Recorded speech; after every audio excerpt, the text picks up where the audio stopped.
Mbotena Bino, salutations, Madame Colombe sur PTC Legacy. Dans cette nouvelle émission, je reçois quelqu'un en entrevue. Elle s'appelle Afiavi, vous la connaissez peut-être sur le nom The Black Home Girl sur les réseaux sociaux. Elle est également professeure, elle va partager avec nous son expérience.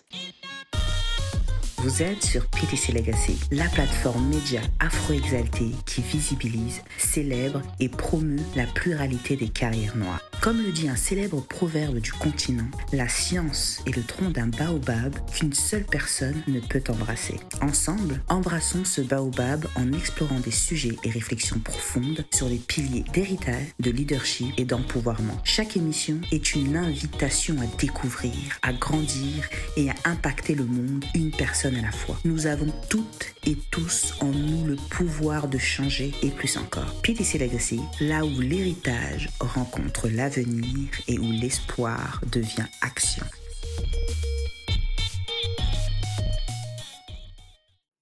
Afiavi, je te remercie d'avoir accepté mon invitation et d'être présente avec moi aujourd'hui.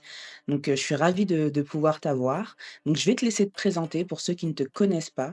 Donc, moi, ce que je peux dire de toi, c'est comment je t'ai connue. Je t'ai connue sur les réseaux sociaux, donc notamment sur TikTok dans un premier temps et puis sur Instagram, parce que tu partageais des contenus pour avoir et acheter Black Owned.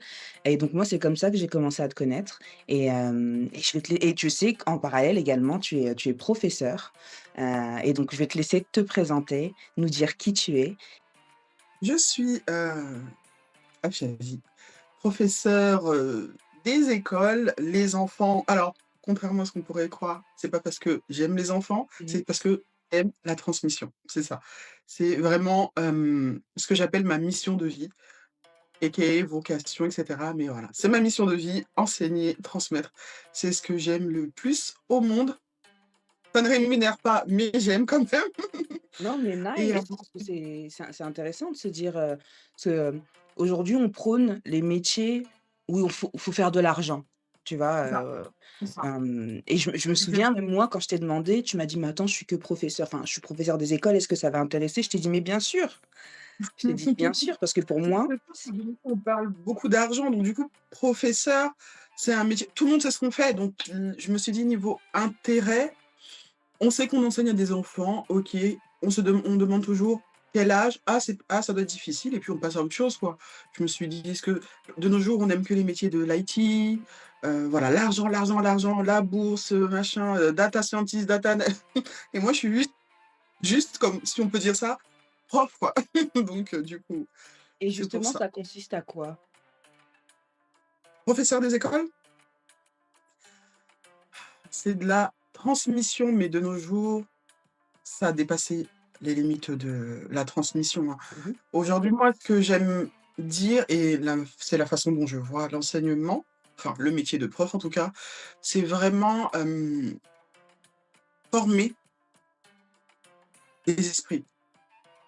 Moi, ce vers quoi je tends le plus, c'est vraiment, au niveau de la confiance en eux de mes élèves. Mmh. Je travaille énormément, si ce n'est 90, le mindset.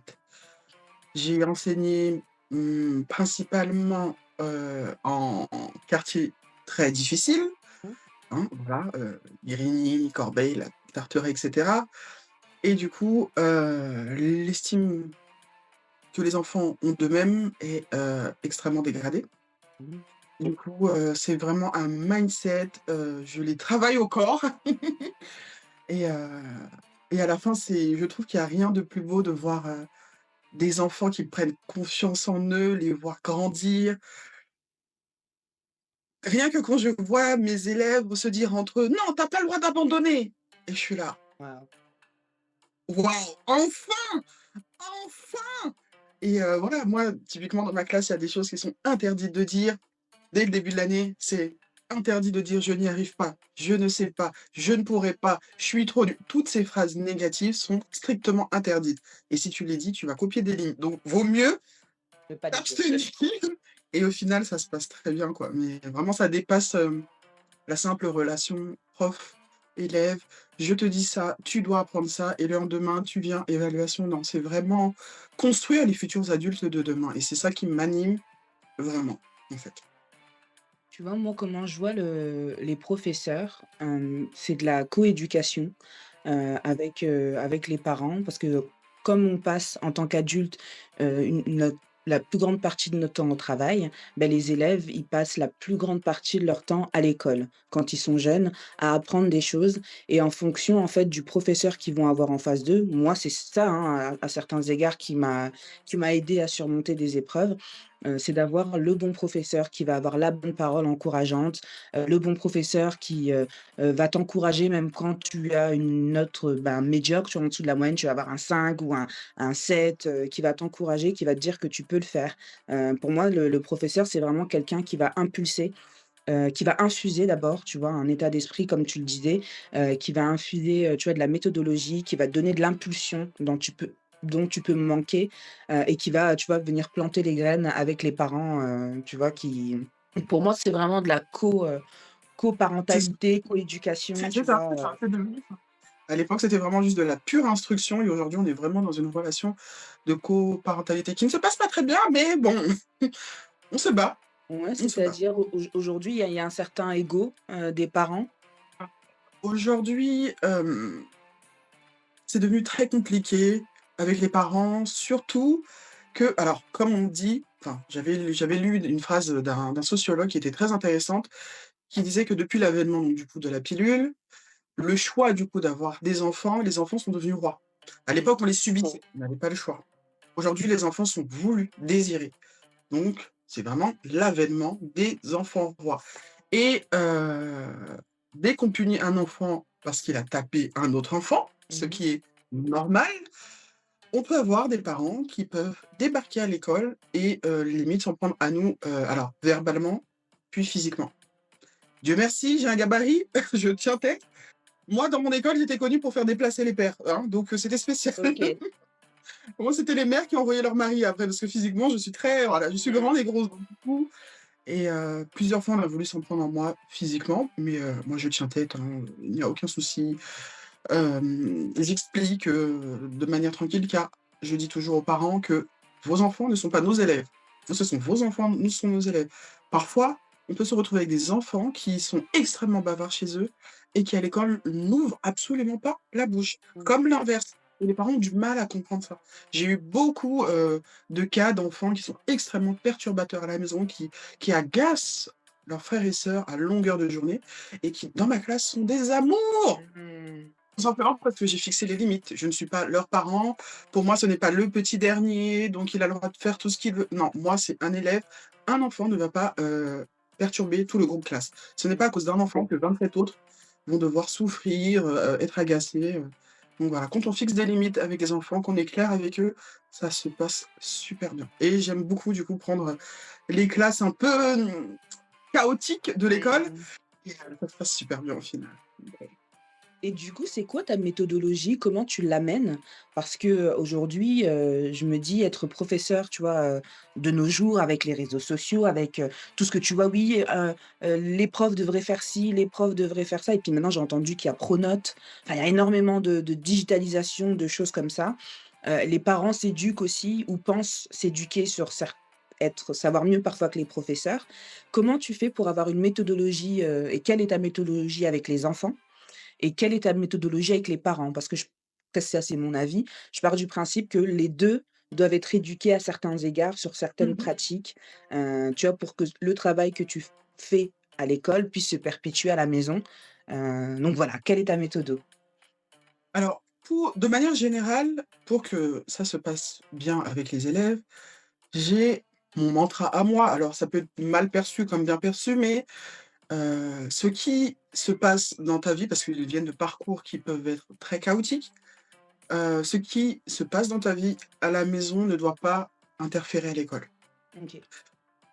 Je me suis retrouvé dans certaines écoles où, j'ai envie de dire, je n'avais aucun élève qui avait une vie simple. Mmh. Et voilà, des parents qui étaient, voilà, qui pouvaient être, clandestins, j'ai déjà vu des mamans qui venaient déposer, tel élève, entièrement rempli de sang, elle venait de se faire battre. Enfin, j'ai vu des choses. Mmh. Maintenant, il faut que ces choses-là c'est très dur, mais que ces choses-là n'interfèrent pas dans la scolarité de l'enfant et ça, c'est le plus compliqué. Du coup, c'est vraiment énormément de conversations en privé. Moi, je dis toujours à mes élèves: «Je suis là pendant les récréations, quand je ne suis pas de récré, bien entendu, je suis dans ma classe. Le midi, je suis dans la classe, vous venez me voir quand vous voulez» Mmh. et généralement, je reste toujours jusqu'à 18h ou après. J'ai dit: «Vous venez quand vous voulez» et puis j'étais aussi dans l'école, dans mon ancienne école, donc du coup, parfois, j'allais chez ma mère, j'ai dit: «Même si vous me voyez dehors, vous m'interpellez, il y a pas de souci, si vous ne voulez pas en parler avec les autres». Mais il faut absolument qu'on règle ce problème-là parce que la scolarité jusqu'au CM2, c'est la base de la vie. Mmh. C'est vraiment apprendre à lire, compter, écrire, ce genre de choses. C'est vraiment les basiques. Donc si vous n'avez pas ces bases-là, on ne vous demande pas de connaître la guerre de 14-18. Mmh. Vraiment lire, écrire, compter. Il faut qu'on en discute. Si vous avez besoin de quelqu'un pour discuter, je sais que ce n'est pas mon métier, d'autres diront ça dépend des collègues, d'autres diront: «J'en ai rien à faire, c'est pas mon métier» et la psychologue scolaire, mais malheureusement, voir des élèves qui ne viennent pas tel jour parce qu'ils sont partis au poste de police accompagner maman qui s'est fait battre tel jour, si on ne les aide pas à rattraper ce retard qu'ils vont prendre, on va se retrouver avec j'ai eu le cas de nombreux élèves qui ne savaient pas lire en CM2. Mmh. OK. C'est très grave pour la suite de leur scolarité. Tout se rattrape dans la vie, bien entendu, mais ça porte un énorme préjudice pour la suite. Mmh. Donc je préfère qu'on en discute dès maintenant, heu et je leur dis tout simplement: «Vous savez, la vie, elle ne sera pas facile, mais il faut absolument que vous mettiez en priorité vos apprentissages». Vraiment. Je leur explique comment fonctionne la vie, je leur fais des tableaux. Voici comment, combien gagne une personne au SMIC. Voilà, je leur donne des situations de la vie réelle. Wow. Voici comment ça va se passer quand vous serez au SMIC. Voici com ça, c'est des choses qu'on fait dès le début de l'année, quoi. Voici une personne qui gagne un revenu médium. Voilà une personne qui gagne très bien sa vie et ensuite, bon, les autres, imaginez, voilà, comment ça peut se passer pour les très aisés et donc du coup, voilà, je leur donne des situations de réalité. Donc voici ce qui peut se passer malheureusement si votre vie actuelle impacte votre vie future. Ce serait malheureux de se dire là encore une fois, je ne suis pas, dans le prisme les études, voilà, ceux qui font des études, gagnent le plus d'argent. Je ne suis pas dedans, mais je leur explique que malheureusement, il y a des statistiques. Les enfants qui sont dans telle difficulté, qui viennent de tel milieu, il y a des réalités statistiques, je leur en parle et puis je les booste, je leur fais des rappels tout au long de l'année et puis on arrive à les motiver et à retrouver, j'ai eu le cas de parents qui venaient me voir en me disant: «Mais, elle n'a jamais ouvert ses cahiers, je n'ai jamais» enfin, je me dis: «Ah! D'accord, moi j'ai toujours pensé qu'elle était travailleuse» ou enfin, voilà, on arrive à retourner des enfants en leur parlant de la réalité et puis on va pas se mentir, le fait que je sois une maîtresse qui correspond à la représentation encore une fois, Mmh. ça fait quelque chose de se dire que je ne sais combien d'élèves, de filles, à chaque fois dans mes classes, j'ai peut-être 8, 10 élèves qui disent: «Moi, maîtresse, je veux être comme vous plus tard». Juste, voilà, elles ont vu une femme noire qui connaît, qui a la connaissance. Moi aussi, je veux être comme vous.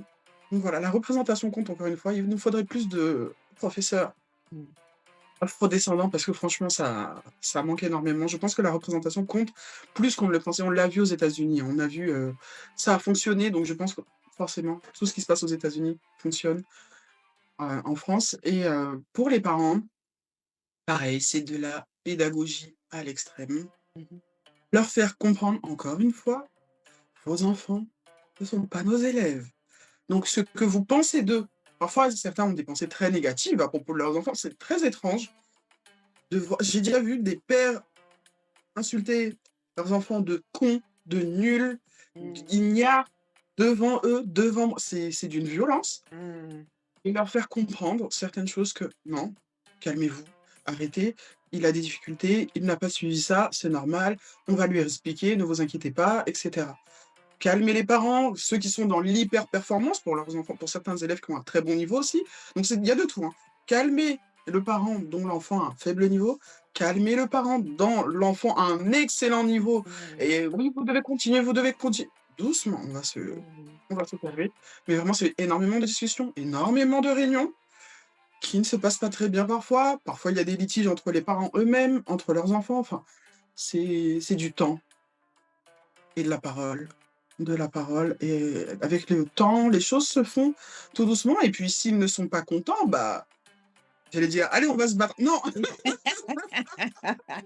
Il n'y a jamais eu de soucis, même des parents qui ont voulu, être très violents. J'ai toujours réussi à calmer les choses, honnêtement. Mmh. Honnêtement.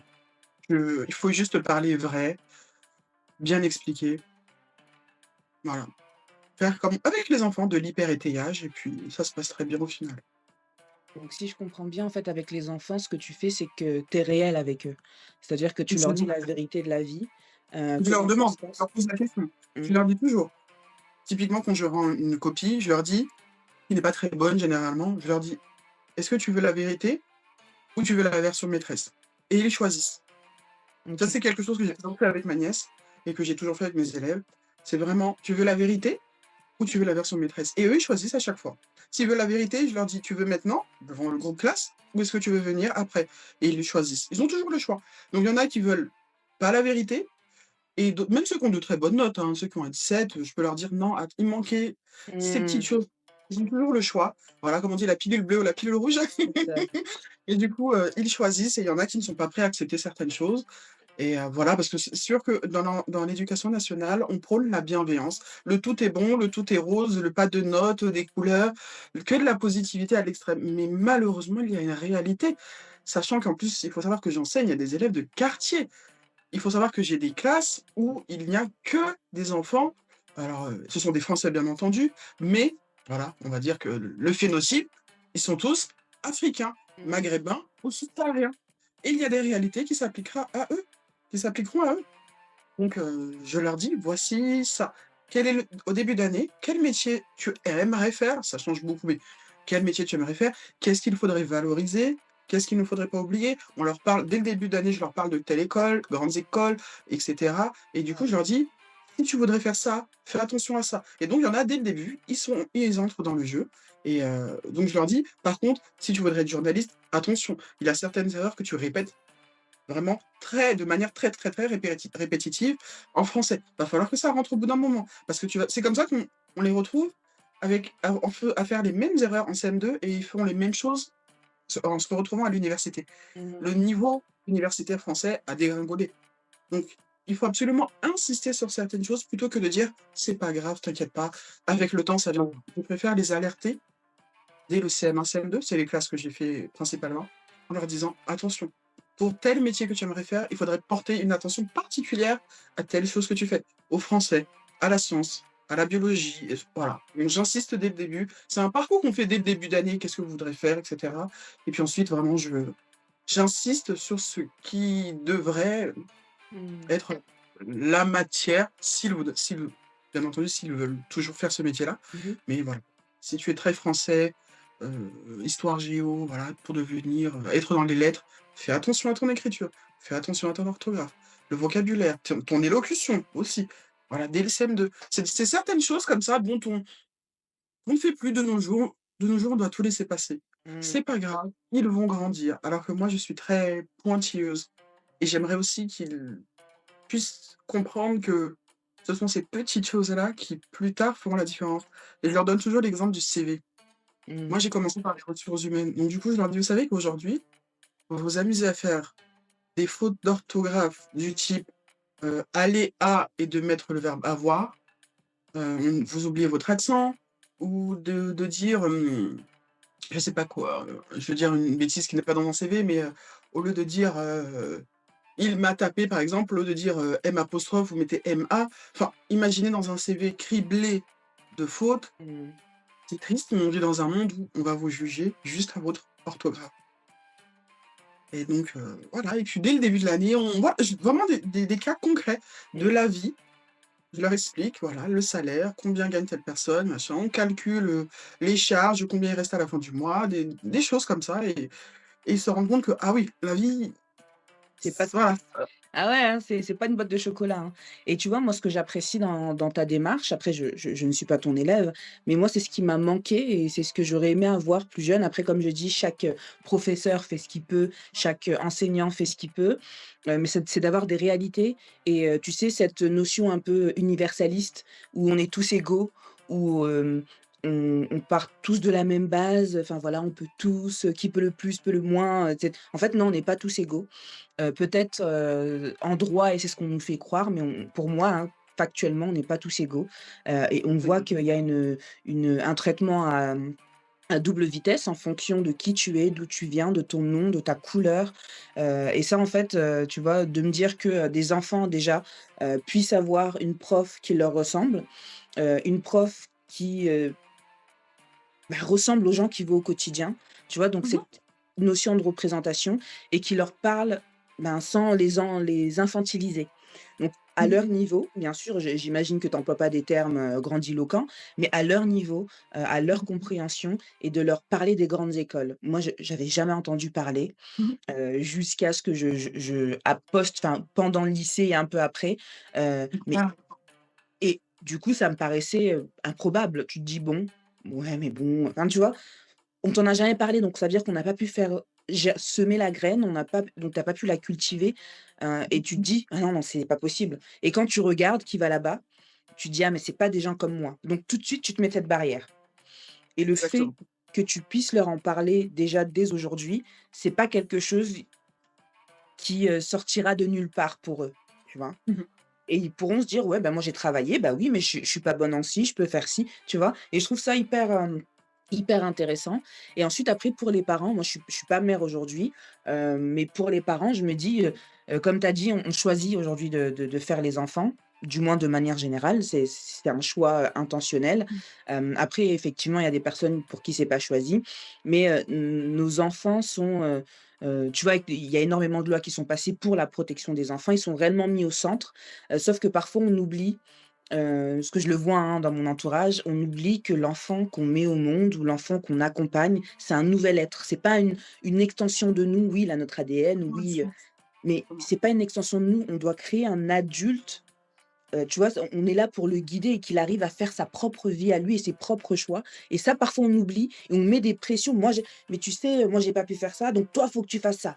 Mais moi, c'est pas Exactement, ce que j'aime, tu vois? exactement. Donc ouais, je trouve ça hyper intéressant, de me dire que, aujourd'hui, il y a des professeurs déjà qui peuvent nous ressembler. Parce que moi je Mmh mh. trouve c'est le but, hein, de ce média, c'est d'avoir de la représentation. Donc moi je trouve ça génial, et secondement, qu'ils soient réels. C'est-à-dire que, on leur parle de la vie comme elle est. Et de leur dire qu'aujourd'hui, parce que de ce que j'entends, après tu pourras me confirmer ou infirmer, tu leur dis: «Ben, en fait, si tu veux pouvoir choisir, il faut que tu te donnes les moyens. Donc il faut que tu travailles ton français si tu veux choisir cette, filière, enfin, Mmh. ou ce métier qui te Exactement. tente. Donc maintenant, c'est entre tes mains». Tu vois? C'est ça. Donc Exact. voilà, moi je désolée, j'ai beaucoup parlé, mais moi, c'est quelque chose qui me tient à cœur. Et tu vois, quand on minimise, et toi-même tu le dis: «Oui, mais je suis juste professeur». Sauf qu'aujourd'hui, s'il y a pas de professeur, on voit bien, hein, dans les écoles, il y a des absences, il y a des, tu vois, je parle avec une amie qui a un fils qui était en troisième, il a quasiment pas eu de français de l'année, parce que la prof était Exactement. absente. Et Attention, je préfère dire que la prof n'est pas absente. Je le dis tout le temps, ils mettent que les profs sont absents, oui, mais il n'y a ça c'est personne sur le poste. Personne n'a été recruté. c'est possible. Ça, c'est mais nous, Voilà. tu vois, dans les notes, dans Pronote, c'est, prof absent et cetera, et donc son niveau de français en troisième, tu vois? Attention, il parle quand même bien, mais il y a des Oui, erreurs oui. qui pourraient être évitées, justement parce que là, dans ce que j'entends aussi, c'est que toi, tu fixes la notion par la répétition. Tu vois? Ça veut dire que tu vas leur répéter: «Non, ça c'est pas OK». Donc Mmh. faut le faire comme ci, travaille sur ci, tu vois? Parce qu'on dit souvent que la répétition fixe la notion, et donc tu vas être, pointilleuse pour leur dire: «Mais en fait, dans la vie, c'est ça, en fait», et avec des exemples, un CV, c'est ce qui te définit pour un employeur que C'est tu ne ça. connais pas. Donc C'est ça. Je les ai fatigués avec le CV, hein. Je leur dis: «Mais imaginez, on va jeter», mais et puis je crie, hein, je dis: «On va jeter votre CV à la poubelle. Vous n'allez recevoir aucune réponse et vous allez être étonnés. Je vous le dis, hein, ça va vous faire mal, juste à cause d'un A ou A accent avec l'accent. Vous imaginez?» j'avoue que moi, quand je reçois des CV, et que je vois qu'il y a trop d'erreurs, c'est un red flag. C'est un red flag, pourquoi? Tu peux avoir quelques erreurs, tu vois, de syntaxe, tu vois, tu as Mmh mh. doublé, OK. Mais quand il y a autant d'erreurs que de phrases, c'est-à-dire à chaque mot et cetera, hem et je me dis, tu vois, en t'en parlant, je me dis que c'est pas spécifiquement bien, tu vois? Mais je me dis que ça va représenter l'entreprise et que Mais je ça, ne peux c'est pas faire un exactement choix conscient de prendre quelqu'un qui va envoyer des mails exactement ça. avec ce genre de fautes. C'est ça et puis surtout que ce sont des pour la majorité, on ne va pas se mentir, ce sont des fautes vraiment de primaire. Mmh. primaire, donc on se dit que depuis le temps, il y a eu pratiquement pour certains 15, 20 ans. Si tu recrutes des trentenaires, tu te dis que depuis ce temps-là, il n'y a toujours eu aucune remise en cause au niveau orthographique et c'est triste, hein, de se dire qu'on évalue des gens sur leur écriture alors que les gens peuvent avoir toutes les compétences du monde, hein. Mmh. Mais malheureusement, il y a ce côté représentation de l'entreprise et je leur dis que je suis ça va se passer comme ça. On vit dans ce monde-là. On n'est pas aux États-Unis où on vient, on débarque, on dit qu'on sait faire ça et on nous donne un essai pour le lendemain. Non, on est en France, Mmh. malheureusement. C'est important de le rappeler, et j'ai envie de faire un point d'honneur aussi, parce que toi, tu as tes professeurs, donc tu vois, pour des enfants, des pas encore des ados, des pré-ados, mais c'est-à-dire que, l'éducation, en fait, ça s'arrête pas là, ça s'arrête pas qu'à l'école et ça s'arrête pas que, par les parents. C'est-à-dire que nous aussi, quand on est des jeunes adultes, des adultes, et qu'on a la capacité de s'éduquer, qu'on puisse le faire nous-mêmes. Tu vois? Moi, je reprends, hein, le COI, COD, parce qu'il y a un moment, je me rendais compte que j'avais du mal, ils Mmh ont été, enfin, tu vois? Et je me suis dit: «J'ai repris», j'ai acheté un petit, bouquin d'exercices et je le refais parce que mh. c'est des notions que j'avais oubliées. Donc Mais même moi, l'éducation, en fait, c'est professeur, en je tout le fais temps. de temps en temps. À force de voir autant d'erreurs, Mmh. nous-mêmes, parfois, on en vient à, en fait, intégrer leurs erreurs. Faut Oui. imaginer qu'on voit tellement de fois les mêmes erreurs par jour que parfois je dois me dire: «Non, faut que je me refasse un exercice parce que je» il commence à me mettre le doute, quoi. Mmh. Tu te dis: «Mais pourquoi vous faites tout ce est-ce que c'est OK?» Tu vois? C'est Et ça, j'ai quoi. Et j'ai une autre question parce que je constate qu'il y a énormément de réformes où on change des mots, où je vais pas dire qu'on amoindrit le français, mais où, tu vois, par exemple, oignon, je sais que mais on Je peut savais le que j'avais ce mot-là en tête. oui, mais moi je me suis dit: «Mais attendez, pourquoi?» Alors pour oignon, typiquement, pour tous ces mots-là avec, voilà, le tréma ou ce genre de choses, heu, je vais même pas te mentir, je sais que c'est pas bien, mais moi je continue d'écrire oignon, oignon, Bah, déjà. pareil, pourquoi j'enlèverais le «i»? Moi je suis l'ancienne, alors même si la réforme de l'orthographe date, hein, des années 90, mais elle n'a toujours pas été appliquée. Enfin, on s'est mis à l'appliquer, hein, quand même, hein, on s'est mis à l'appliquer. Mais il y a certaines choses pour lesquelles malheureusement, bah, en fait, les profs sont âgés. Alors ceux qui ont la vingtaine, qui viennent de commencer, peut-être qu'ils Pour eux, c'est OK, oui, ils y oh, mettent c'est en OK, place, ouais. mais pour nous, typiquement, on écrit encore maîtresse, avec le petit chapeau. Mmh. Mmh. Voilà quoi, donc du coup, c'est vraiment c'est pas encore strict là-dessus. On OK. devrait l'appliquer, mais en fait, pour nous, c'est vraiment trop tard. Moi, je suis une 90, c'est trop tard pour nous, hein, moi, je vais écrire maîtresse avec, le chapeau et mes élèves ne l'écrivent pas. Il y a des maîtresses qui leur ont déjà appris sans enfin, en dehors des mots qui se ressemblent comme jeune et le jeune et un jeune, donc du coup, oui, là, on est obligé de mettre. Mais, pour des mots qui n'ont aucun autre semblable, s'ils ne le mettent pas, c'est pas grave. Nous, on sait qu'il ne le faut pas, mais on a c'est trop tard, quoi. J'ai Mmh. écrit comme ça toute ma vie. Donc il n'y a aucune incidence, mais pour les mots comme oignon, oignon, j'ai Ouais, envie de mais dire que pour l'instant, 99,9 de mes élèves, ont toujours écrit à notre façon, nous les OK. 90, les 80, enfin les anciens, on va dire. J'ai eu affaire une seule fois à un élève qui a écrit oignon avec un O. Donc Ouais, c'est les pas vieux, quelque chose on qui est gagne courant. encore. OK. Les vieux gagnent encore, mais de toute façon, ils vont faire leurs courses, hein. Cet élève m'avait dit en fait: «Maîtresse, je comprends pas moi j'écris oignon avec un O et quand je fais mes courses», donc j'avais accompagné ma mère et cetera et il y avait écrit oignon, oignon avec OI et c'est Mmh. là qu'on en avait discuté et j'ai dit: «Mais effectivement, la nouvelle orthographe, c'est avec un O», mais j'ai dit: «Malheureusement, je pense que partout où tu iras, tu verras écrit oignon et partout c'est comme ça en fait, tout le monde écrit oignon» Ah, for real. et Ah ouais, c'est je comprends. mais effectivement, c'est accepté au les 2 sont acceptés pour l'instant. Il n'y a rien de strict pour l'instant. OK. Donc au début, tu sais, tu parlais que pour toi, c'était une mission de vie, la transmission, mais ça devient d'où ça? Si on parle d'Afia un peu plus jeune, comment tu t'es développé? Comment tu t'es dit que tu allais devenir, professeur? Comment ça t'est venu? Dis-moi un peu Ah, plus. alors alors on va recom exactement, on va repartir très loin effectivement, il faut que j'aille jusque mon enfance. 90? Ouais, on va redescendre. J'étais, pour dire, l'enfant très, très, très trop curieuse. Ouais. J'ai une soif de connaissances qui me surpasse. Parfois, je n'arrive même pas à endormir. Là, tu vois, là, j'ai fait 2 nuits d'insomnie parce que je réfléchis à des choses et puis là, cette nuit, à 3h52 du matin, j'étais sur Google en train de taper quelque chose. C'est horrible, ça me fatigue. Tu vois, là, j'ai dû me maquiller parce que j'avais les yeux, mais Ouais, en fait, ton cerveau, il est tout le temps je en passe pas travail.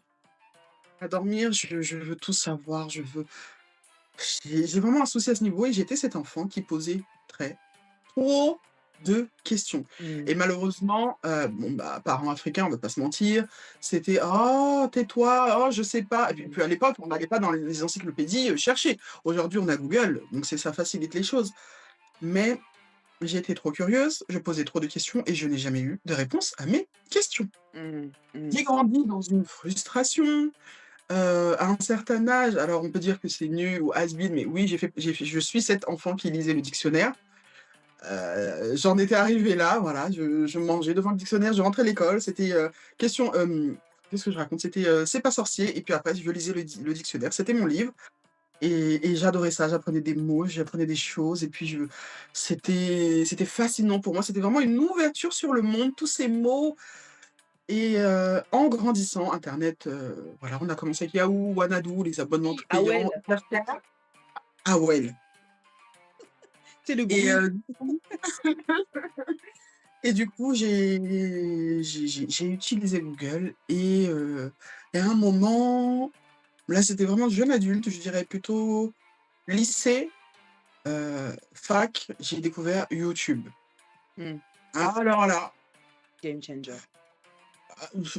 j'ai commencé à apprendre tellement de choses. La couture, le tricot, le ceci, le patronage et c'était pour certains, les réseaux sociaux sont une horreur parce que c'est vrai que c'est la place, le déferloir pour le Mmh. harcèlement.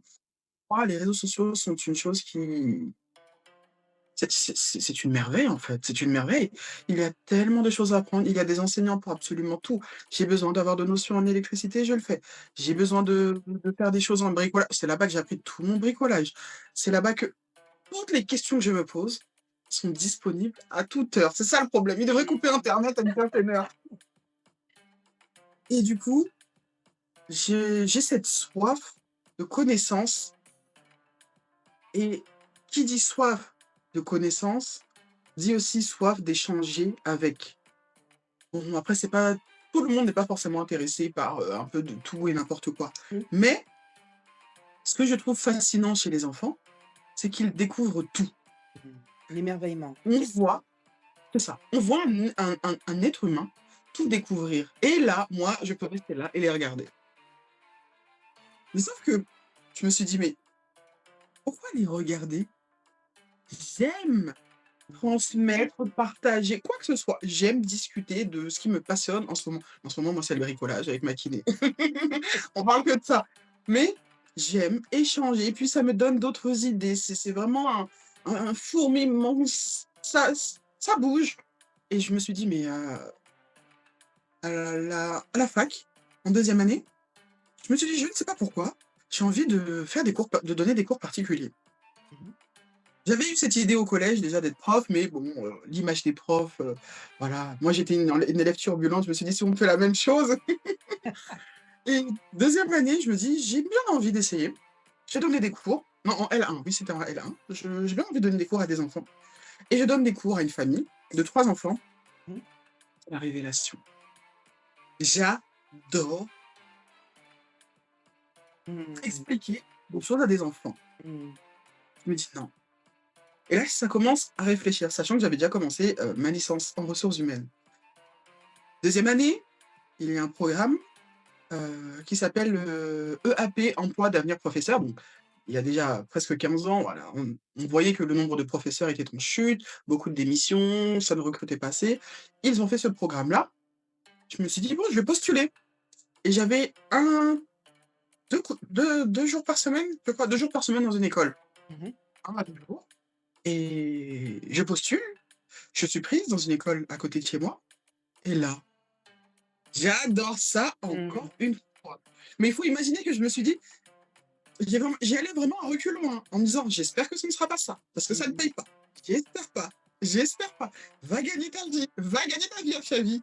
Et non, à chaque fois, j'y allais et j'adorais. J'adorais. Mmh. J'adorais. Et je me suis dit: «Non, c'est pas possible». Arrivé en licence, en 3 année de licence, c'est le moment de faire nos dossiers pour aller en master. Je me suis dit: «J'espère que je vais pas faire un master en enseignement». J'ai été convoquée par mon prof de droit qui me dit: «Afiavi, écoutez, j'aimerais bien que vous puissiez aller, en L3 de droit. Je vous ferai un courrier de recommandation». Waouh! J'ai dit: «Mais j'ai pas fait du droit». Il a dit: «Oui, mais j'aime bien, je vous vois bien en droit, je vous vois bien en droit». C'est vrai que moi je suis fascinée, c'est sûr que le droit, c'est que de voilà, moi passer mon temps, typiquement être juriste, passer mon temps dans le code pénal, moi je kiffe ça, quoi. Moi, c'était beaucoup le droit du travail, donc j'adore ça, les cas de prud'homme. Moi, c'était vraiment, oh, je levais la main, sans cesse, quoi. Ça me passionnait et il me dit: «Non, par contre, je vous vois bien refaire une licence, de droit et puis ensuite vous continuerez en master, je peux vous faire le courrier, il y a pas de souci». J'ai dit: Waouh! «Non, non, moi je veux enseigner». Quelques mois plus tard, j'ai mon prof de droit du travail, qui m'avait dit, à la fin d'un cours: «Tu voudrais pas faire, un stage, dans mon cabinet?» J'ai dit: «Non, non» et là, c'était vraiment j'ai été énormément perturbée à cette période-là, parce que mon cœur était dans l'enseignement, Mmh mh. sachant que ça faisait 3 ans que j'enseignais à des enfants et j'ai mes profs de droit qui me disaient: «Non, faut aller en droit, Mmh mh, parce mmh. que ce profil, c'est du droit». J'avais pas les meilleures notes, mais en tout cas, j'avais cette curiosité, voilà, moi, je posais vraiment des questions pertinentes et cetera. Je remettais en cause vraiment, je questionne beaucoup les choses Mais et moi, ils je m'ont trouve ça dit: fou. Mais tu m je attends, je me remets à la place quand même, la Afiavi beaucoup plus jeune. Tu as 2 profs qui «Oui». plébiscitent. Il y en a un qui te dit c'est lui qui vient, il te dit: «Je te fais une lettre de recommandation» et toi tu restes, tu dis: «Non, c'est pas ce que je veux».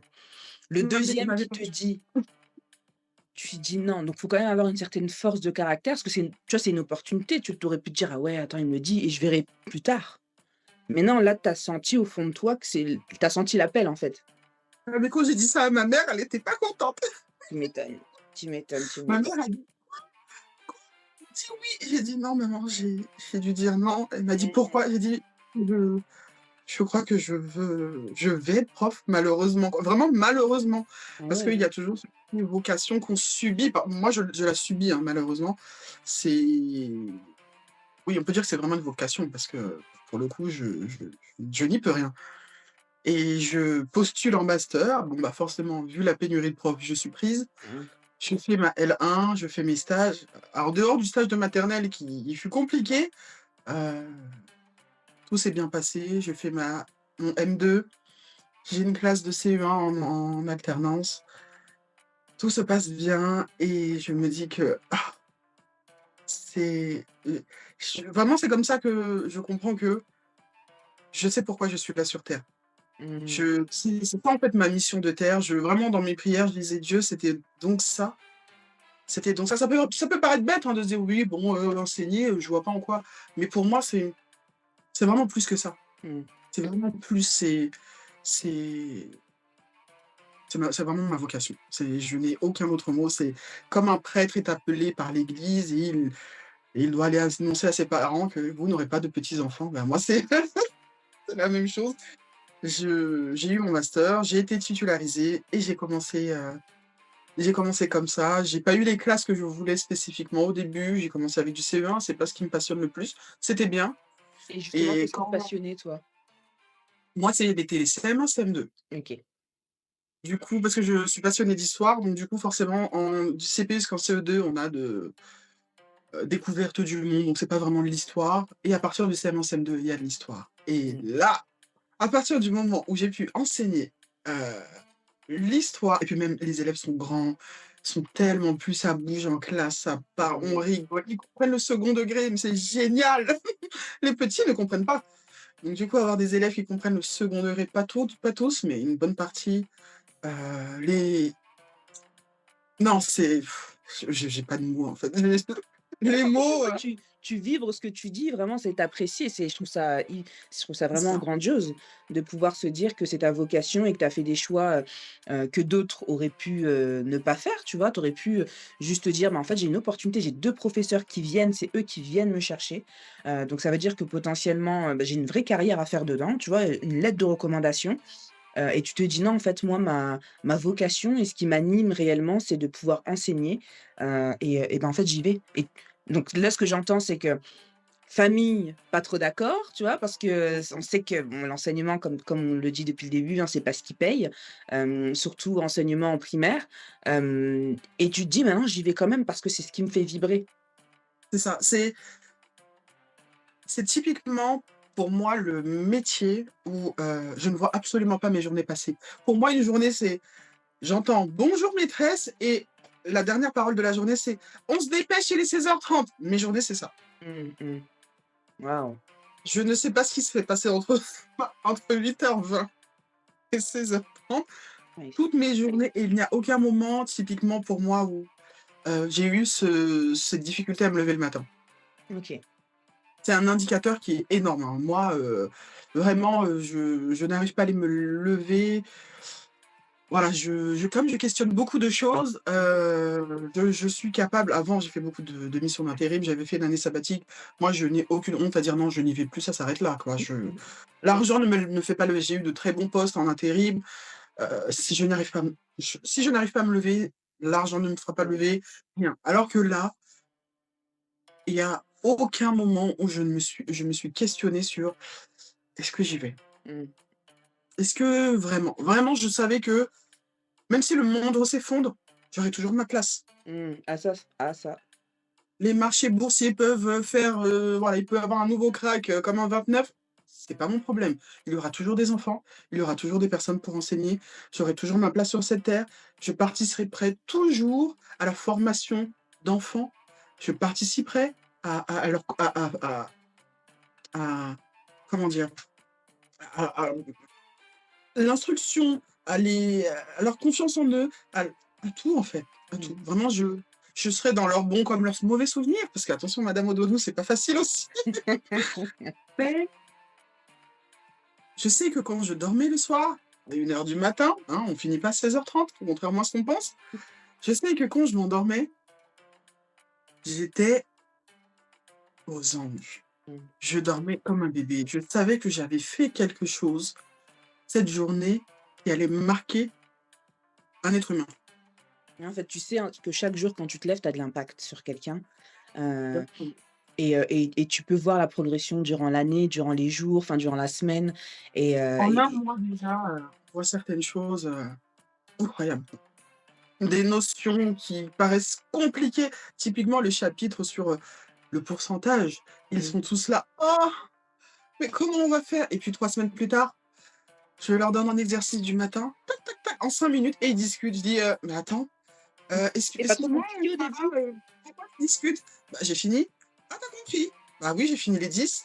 Et puis je suis là: «Excusez-nous «Moi madame, non, je c'est n'y ça arrive là? pas» et lui: «Continue, parle alors, continue de discuter». Je les dérange même pas, allez-y Ouais, discutez. excusez-moi de vous avoir dérangé, hein». Non, ça me dérange pas. Excusez-moi de vous avoir dérangé. Pour le coup, tu as tellement compris que tu as le temps de discuter. Ah bah vas-y, discute. Ta maîtresse te regarde. Et et justement, tu vois, moi ce que je dis, c'est qu'il y a différents types de carrières. Je dirais il y a la carrière réussie, donc tu atteins un statut, tu atteins un niveau et cetera, et tu as la carrière épanouissante. C'est-à-dire que dans ton travail, tu as du sens, tu vois? Tu sais pourquoi tu te lèves le matin, tu sais l'impact que tu vas avoir, tu sais voilà, tu vibres la chose, tu as le plaisir, donc de l'environnement dans lequel tu es, des gens avec qui tu es. Attention dans le plaisir, c'est pas, 100 qui fait plaisir, hein, il y a toujours, Non, c'est un ça. pourcentage, mais la majorité est gratifiante pour toi et le dernier point, je dis que c'est la rémunération honorable. Quand je dis rémunération honorable, c'est, une rémunération qui soit à la hauteur, de l'expérience, qui soit à la hauteur de ce que tu fais et cetera. Donc aujourd'hui, je sens dans ce que tu me dis qu'il y a le sens, C'est très clair, Ça, c'est là, je sûr. pense que c'est sans équivoque.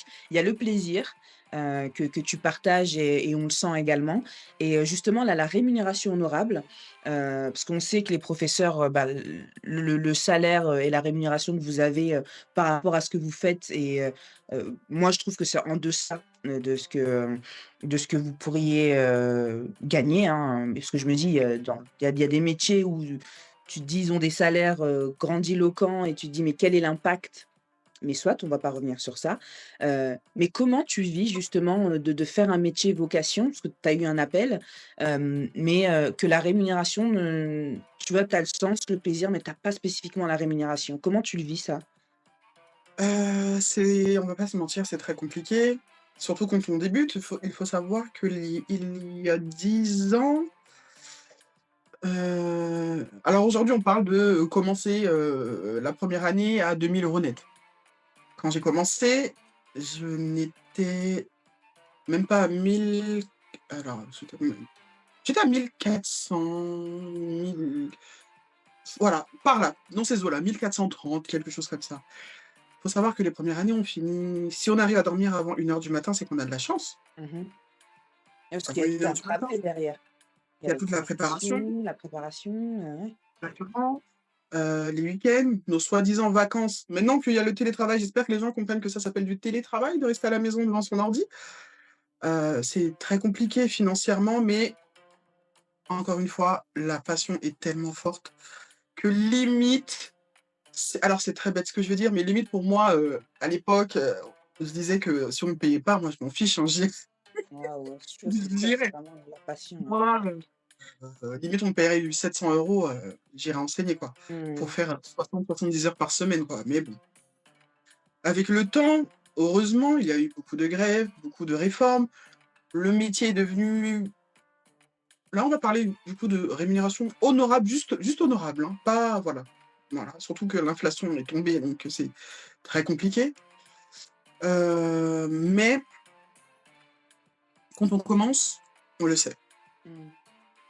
Le point d'indice n'a pas augmenté depuis avant même que je commence. On en parlait déjà quand j'étais au collège, de ces histoires-là, donc je le savais, je vais pas mentir. Quand j'étais au collège, au lycée, j'ai toujours demandé à mes profs avec ceux que je m'entendais bien, je leur demandais leur rémunération. J'ai entendu des choses, j'ai été choqué. C'est comme ça que j'ai à force d'avoir entendu ce salaire, je me suis toujours dit: «Ah non, moi je ne deviendrai pas prof, je ne deviendrai pas prof, je ne deviendrai pas prof», mais j'avais toujours cette idée, tout au fond. Le salaire est passé de à l'époque, je crois que c'était 1 100 € à, donc 1 400 et quelques. C'est pas énorme. Aujourd'hui, 2 000 € net, soi-disant, parce qu'en fait, entre ce qu'on dit, ce que les autorités disent et la réalité, bon, hein, Et puis entre les heures mais que tu fais non, mais parce que entre tout, si tu viens faire le ratio de tout entre les heures que tu fais effectives, donc enfin je vais compter, hein. J'avais compté, j'avais compté une petite semaine, j'avais travaillé 63 heures. C'était pour moi, c'était cool, hein, j'avais du temps pour avec 63 heures, vu que j'arrive à l'école avant 8, donc pour 8 heures, et j'éteins mon ordinateur à 22h30 avec le temps. Avant, c'était 1 heure, maintenant ouais, avec le temps, oui, c'est ça, 22h30, je mettais mon réveil pour m'arrêter. Que j'ai terminé ou pas, il fallait que j'arrête, il fallait que j'éteigne. Donc de 8 heures à 22h30, 4 jours. Le mercredi, je me réveille à 7 heures et je travaille de 7 heures à 15 heures, et après le soir, on va dire de 20 heures à 22h30. Le samedi, c'était jour off, mais je travaillais quand même, environ de 18 heures à 23 heures, et le dimanche de 10 heures à 18 heures. En gros, c'était ça mes semaines.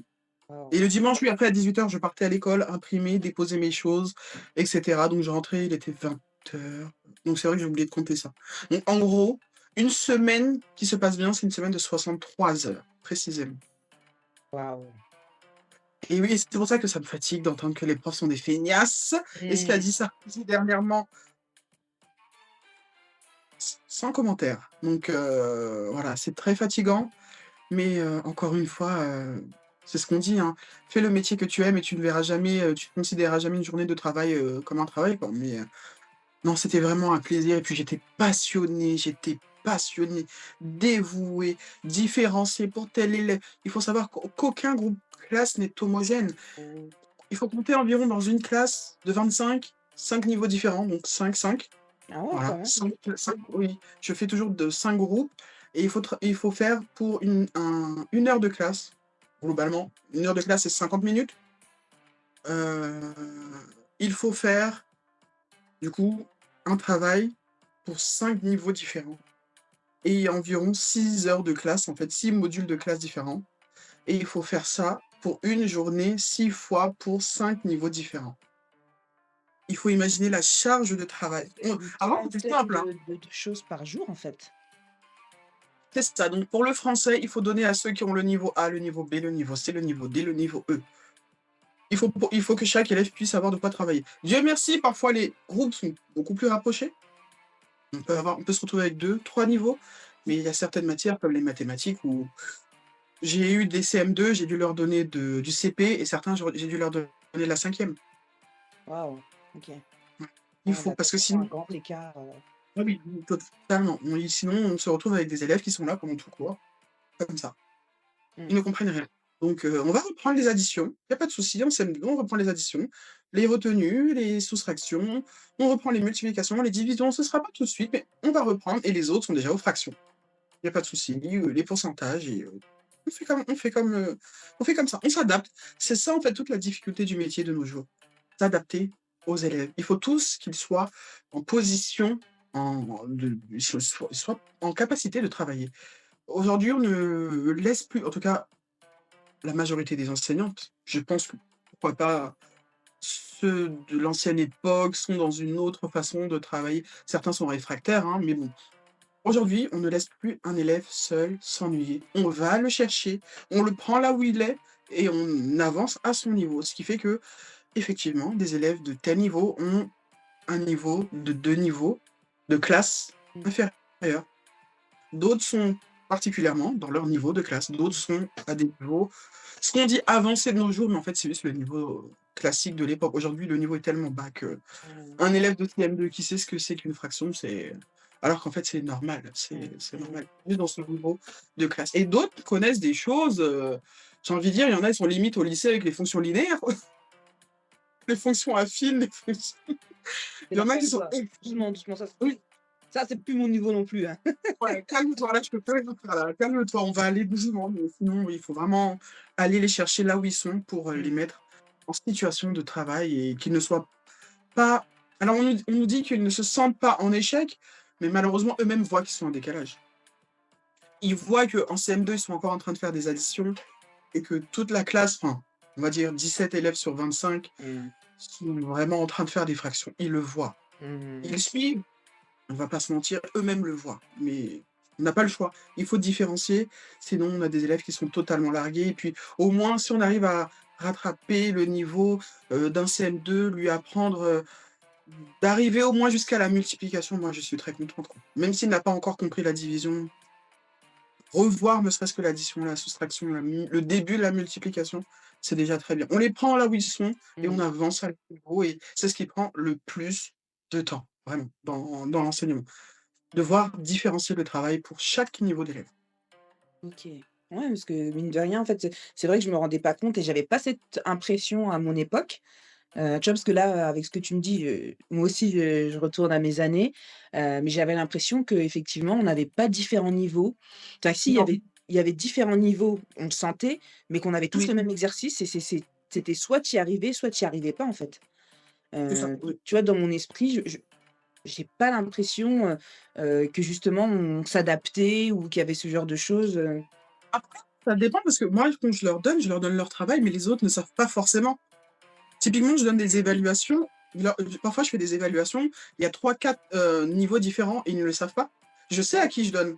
OK. Je sais que j'ai 6 feuilles pour le niveau A, j'ai 9 feuilles pour le niveau B. Je sais moi que j'ai 4 feuilles pour le niveau D. Enfin, je leur dis pas. Je viens, ils me voient distribuer pas dans l'ordre.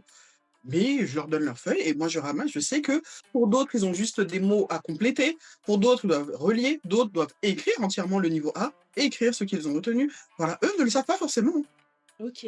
OK. On ne leur dit pas que tu es en difficulté, on va tout faire. Non, Ouais. ça ne se Tu passe es au pas comme ça. niveau Sinon, E, enfin, l'élève, tu vois? c'est ça. Sinon, l'élève se sent déjà en situation d'échec et se démoralise. Eux, on ne leur dit pas. On s'adapte à eux. Nous, on sait quel niveau a cet enfant. mais on ne lui dit pas forcément. Aux parents, on leur explique que le niveau est faible, et cetera. Parfois, ils emmènent leurs enfants pendant la réunion, d'autres enfants préfèrent aller jouer. Bon, bah, en tout cas, on explique aux parents. Est-ce que le parent explique à l'enfant? Nous, on leur explique que quand je les ai j'essaie de les prendre le midi, 10 minutes ou pendant une récréation, je leur dis: «Attends 2 secondes, il faut que tu revoies ça, pense-y le soir». Je leur donne même des exercices hyper simples, Complémentaire, type, ouais.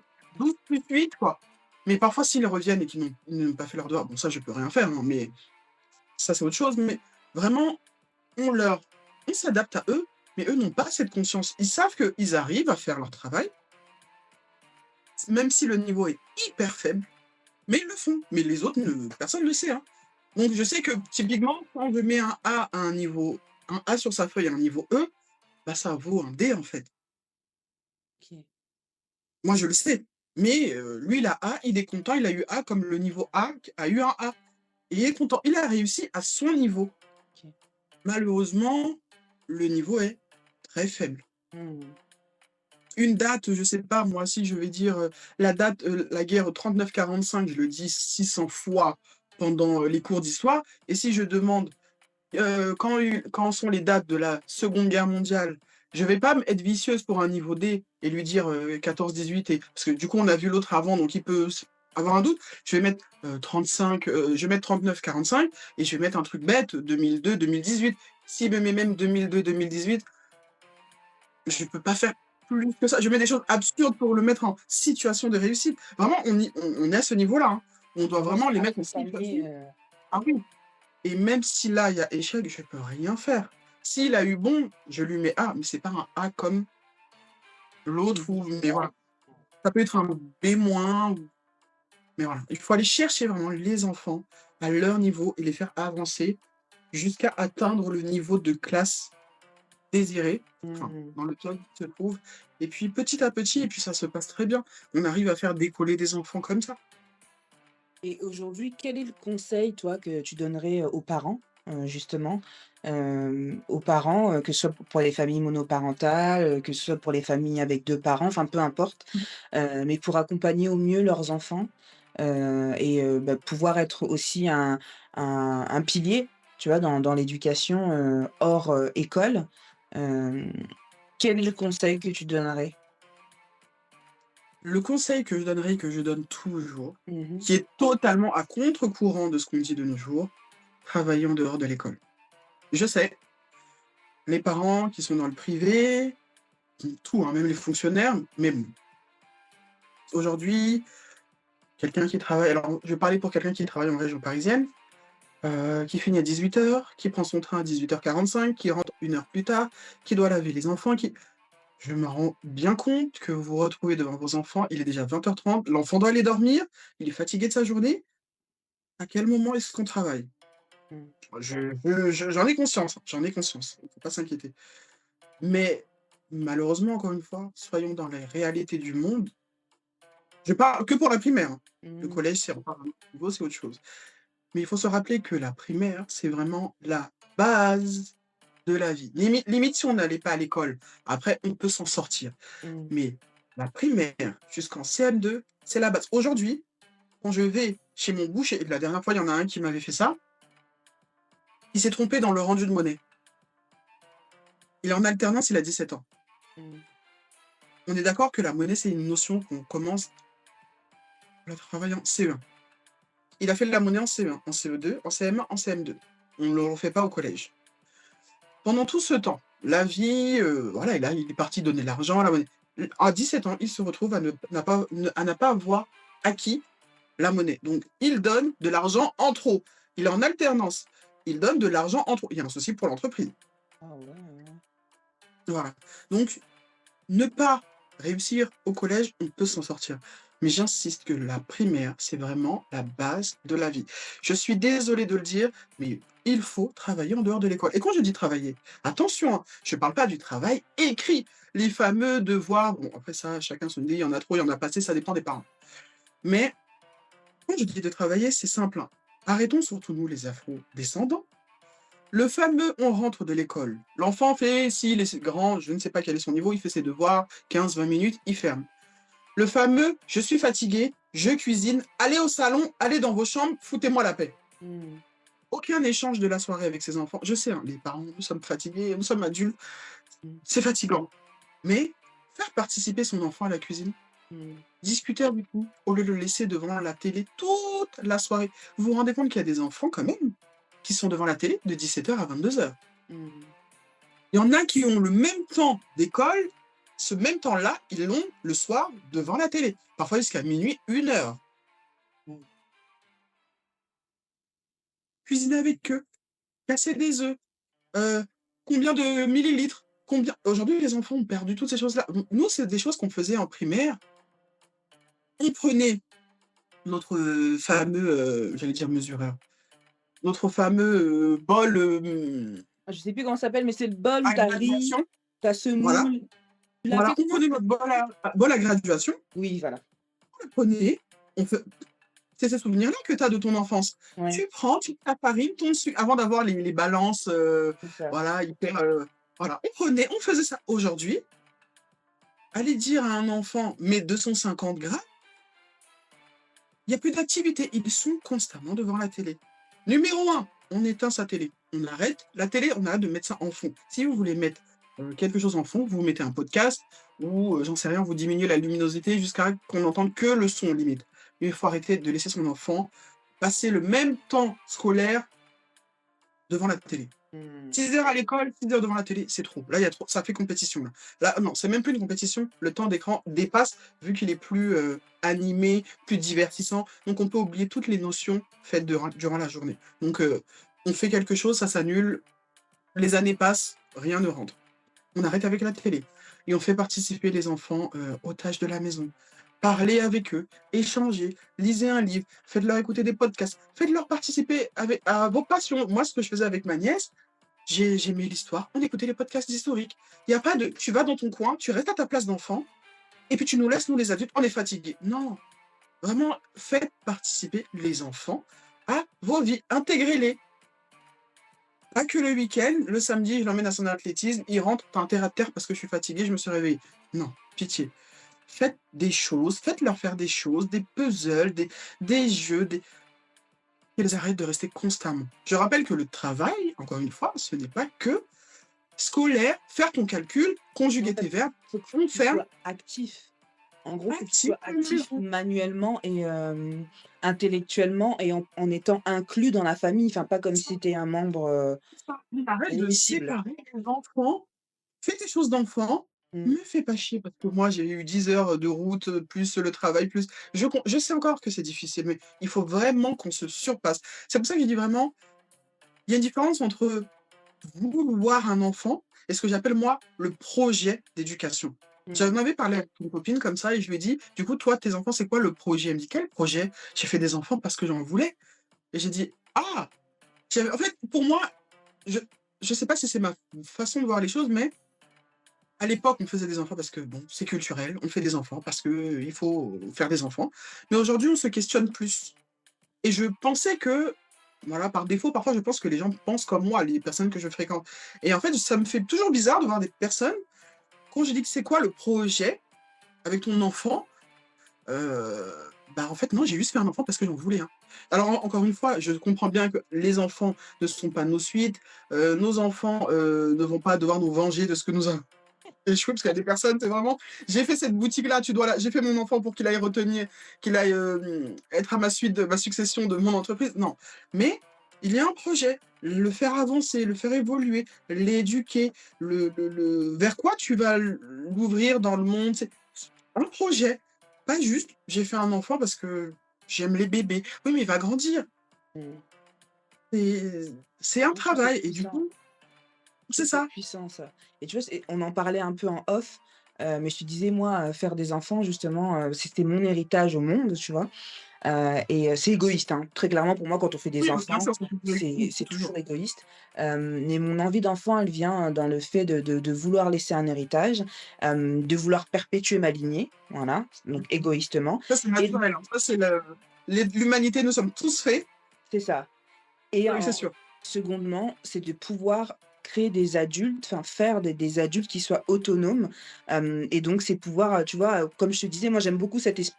aspect graines, cultiver, et en gros, c'est leur Exactement, donner ouais, tu vois? C'est leur donner la possibilité de tester des choses pour qu'ils puissent exactement, choisir, bah, ce qu'ils ont envie de faire et s'y donner à fond, tu vois? Et de voir ça de mes propres yeux et tu vois, il y a pas cette notion de: «J'ai pas eu, je veux donner».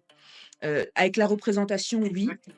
mais comme je dis, ce sera pas des mini moi. Bon, peut-être qu'ils vont me ressembler, C'est hein, ça. on espère, hein, parce Oui, que les ça 9 mois que tu fonctionne pas. portes là et qui ressemblent au papa, ça m'agace. Mais non, c'est de me dire: «Waouh, tu vois, tu as mis ça et tu vois l'impact, c'est dans la vie de cet enfant, bah, qui va impacter autour de lui». Je me dis: «Waouh, C'est ça, exactement, exactement, tu as créé un adulte exactement. conscient, un enfant conscient qui aujourd'hui sait s'affirmer, sait faire des choix, sait prendre position» et moi je m'imagine déjà là, tu vois, je te parle, je suis déjà émue, mais tu vois, c'est ça, donc oui, je comprends un peu l'histoire de projet, mais tu vois, je trouve que c'est quand même subtil. Parce que dans cette société-là, dans laquelle on vit, c'est pas ce qu'on nous dit, hein, tu vois? Non, aujourd'hui, c'est juste faire des enfants Mmh. pour beaucoup de raisons, mais beaucoup de mauvaises, même si attention, c'est toujours un besoin égoïste, même moi, hein, je veux un enfant, je suis hyper égoïste, mais dans le monde dans lequel on vit, si on ne prévoit pas certaines choses pour ses enfants, ne serait-ce que les études de nos jours, Mmh. comment on fait? Si je veux, juste pour mon plaisir, 5 enfants. Oups! Les enfants sont plus intelligents que prévu, ils veulent tous faire des écoles d'ingénieurs, des écoles, de commerce, 10 000 € l'année. Comment je fais? Si on n'a pas ce projet de se dire: «Je pense vraiment à l'avenir de mon enfant». Quand je parle de l'avenir, c'est pas le collège, son avenir qui va le construire, donc vraiment post-bac. Comment vais-je faire? Donc voilà aussi, il faut réfléchir à tout ça. Le projet, c'est ça que j'appelle le projet enfant. Mmh. Pas juste: «J'aime les bébés, ils sont trop mignons, je vais lui acheter plein de body» et puis c'est voilà. En dehors du cette phase de bébé, Bébé le petit Instagram, oui, oui, voilà. je vois ce que tu veux dire, ouais, ouais. Qu'est-ce que je vais mettre en place en dehors parce que de nos jours, il y en a d'autres, c'est oui, j'achète des immeubles de rapport et cetera, l'héritage de mon enfant. De nos jours, on est beaucoup sur le avoir. Et ah, je suis totalement d'accord. On a totalement oublié l'être. Mmh. Mmh. Il faut instruire son enfant, pas que de manière scolaire, même si mon enfant ne réussit pas énormément dans les études purement scolaires, hein, je parle purement scolaire. Mais au moins, je dois discuter avec lui. Voici ce que je t'ai laissé. L'amener dans l'immeuble. Voilà comment j'entretiens. Voilà l'artisan. Toutes ces choses-là, on ne les fait même pas. En fait, avoir une logique, créer une logique derrière de tr en fait, quand tu dis, tu vois, la transmission, moi je comprends ça, c'est, qu'est-ce qui va découler? Parce C'est que ça, imaginons que demain il t'arrive quelque chose, mais en fait la personne ne sait pas gérer. Ben, en fait, comme tu disais, ben, la monnaie elle connaît pas, la division, les multiplications, elle connaît pas. Or que là, en fait, comme tu as appris à ton enfant dès le début, tu l'as emmené avec toi, c'est ça, tu vois? Donc il se sent investi et ça va lui sembler même peut-être un peu plus logique, tu vois, de reprendre ou pas, mais il aura une c'est ça, compréhension. Ouais. c'est ça. L'amener, que ce soit un artisan, être maçon. Moi, je trouve ça dommage, par exemple, d'avoir des gens, des artisans du bâtiment, et de voir leurs enfants qui ne savent absolument rien faire. Je me dis, mais alors que moi, je suis passionnée par le bricolage, quoi, limite. Et je me dis, mais c'est tellement dommage, alors que c'est une compétence, vu le prix des travaux de nos jours, avoir son père, son frère, son cousin qui a une compétence comme ça et de ne pas pouvoir en profiter, de se dire: «Bon, bah, je l'appellerai juste, il viendra faire à ma place». Je Mmh. me dis: «C'est tellement dommage». De nos jours, Mmh. là, si je dois compter les travaux de chez moi, j'en ai, je sais pas moi, j'en ai pour, 60 000 €, alors qu'il y a des choses que j'arrive à faire de mes mains parce que j'apprends. Donc vraiment, encore une fois, enseigner à son enfant, transmettre, c'est à tous les niveaux. Il n'y a pas que le purement scolaire, les notes, j'entends, même si on va pas se mentir encore une fois, la primaire, c'est la base de la vie, Mmh. vraiment, la pure base. Ensuite, prenez vos enfants, allez, tu aimes le sport, va faire du sport avec lui. Pourquoi le laisser à la maison tout le temps? Je sais que bien entendu, dans les salles de sport, on peut pas toujours amener son enfant, il s'ennuie, il peut pas rentrer, bla bla bla bla bla. On essaye, on aime courir, on amène son enfant. Je trouve qu'il y a beaucoup cette segmentation adulte-enfant que je trouve Oui. dommage, alors que pour moi, c'est la pure transmission. Moi, ma nièce, je l'ai amenée, comme mon frère a fait sa fille, du coup, je vivais chez ma mère, donc il était aussi chez ma mère. Donc, du coup, j'ai pu passer énormément de temps avec ma nièce. J'ai participé à son éducation, je l'ai élevée, hein, on va pas se mentir. Et j'ai amené cet enfant partout où j'allais. Mmh. Aujourd'hui, Je quand sens, je hein, le je vois, sens que ta nièce, elle a vraiment une place, bien spéciale, ça a été je j'ai pas envie de dire de parler en expérience, mais pour moi, c'était comme ça que j'étais. Pour moi, c'est normal d'emmener l'enfant ou ma mère, c'est ce qu'elle faisait quand j'étais petite. Elle devait aller à Paris, elle nous emmenait. Mmh.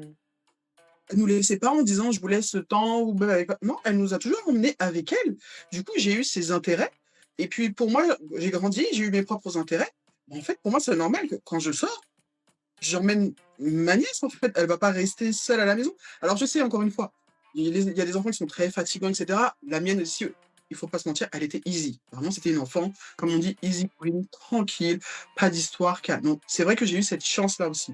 Je vais l'emmener et aujourd'hui, quand je la vois me dire: «Tata, regarde, j'en suis à tel livre, tel tome d'Harry Potter», je me dis: «Mais Mmh. comme moi à mon âge!» Ouais. Je me dis: «Mais c'est dingue!» Toutes ces choses qu'elle fait aujourd'hui, c'est des choses que je faisais plus Mmh. jeune. C'est Et tu vois, la elle est transmission, curieuse. ça passe par là, en fait. C'est C'est-à-dire ça. qu'aujourd'hui, elle duplique. Tu vois, en fait, elle a été une éponge de ce que tu lui as amené et aujourd'hui, tu vois, elle presse elle-même son propre jus, elle fait ses propres expériences, Ah, hem elle va et faire en une fait fois, c'est ça et attention, tu n'as pas fait ça qu'avec ta nièce, parce que je sais que tu sors aussi avec ta mère, tu l'amènes dans des events, tu fais des choses aussi avec elle. Donc ouais, tu vois, je vois cet, aspect transmission, qui est très présent, ouais. Ah! OK. D'ailleurs, j'étais avec elle hier et je lui disais, «Oui, là, faut que je t'emmène, dans un autre endroit tester et cetera». Elle disait: «Ah oui, OK, tu me dis et tout». J'ai dit: «Oui, il faut qu'on y aille». C'est vrai que oui, j'aime partager, en fait, Parce que partager à moi, tous sa les niveaux. mère, je l'ai vue, elle disait: «Ah non, le resto», elle disait: «Oh je sais plus c'était quel resto, elle a dit: «Oh moi ça me tente pas trop», et tu as dit: «Vous voyez les mamans africaines qui veulent pas tester des nouvelles choses», et après elle a dit: mais c'est bon!» Je sais plus c'était quel, TikTok que j'ai vu comme ça m'a fait rire. À la fin, elle a Oui, fait: oui. mais ça va, hein», tu vois? Tu sais, elle voulait pas dire: «Ah j'ai adoré», mais c'était: mais ça Ma c'est bon mère, ça». c'est le cliché de la maman africaine. C'est-à-dire que dès que tu l'emmènes dans un endroit qu'elle ne connaît pas, elle Mmh. va être,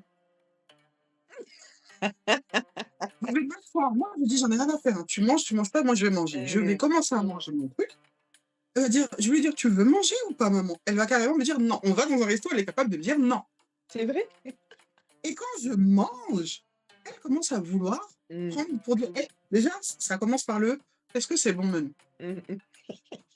Et à chaque fois, je me dis: «Mais arrête d'insulter des choses que tu n'as même pas goûtées». Elle est D'abord. là: «Mais oui» et elle est là: «Mmh». Et puis il y a toujours cette fameuse phrase qu'elle me dit: «Tu parles trop, mmh». Et au final, tu vois, c'est des expériences et elle apprécie, tu vois? Mais C'est ça, je la fais sortir de sa zone de confort ouais. et du coup, elle voulait prendre mes pastels et je lui ai dit: «Non». Elle dit: «Ah, moi, je suis ta maman, tu» j'ai dit: «Non, si tu veux, tu commandes». Voilà. Elle a commandé, elle a dit elle a tout fini Ah bon. et même à la fin, par contre, c'est difficile pour elle de dire: «Oui, oui, ça va être, oui, c'était bon». Elle veut pas reconnaître. Voilà, tu vois, elle va pas dire: «Waouh», elle va dire: ça va». De Elle, c'était bon, bon. Si ma mère dit: «C'était bon», Mmh. waouh! Mais moi, j'avais trop vu ça dans la vidéo et j'ai ri et je l'ai montré à mon mari et j'ai rigolé parce qu'au début, elle dit et je voyais à sa tête: c'est quoi ça encore?» Elle Exactement. elle a fait tout le long et à la fin, elle a dit vraiment genre: «Mmh, ouais».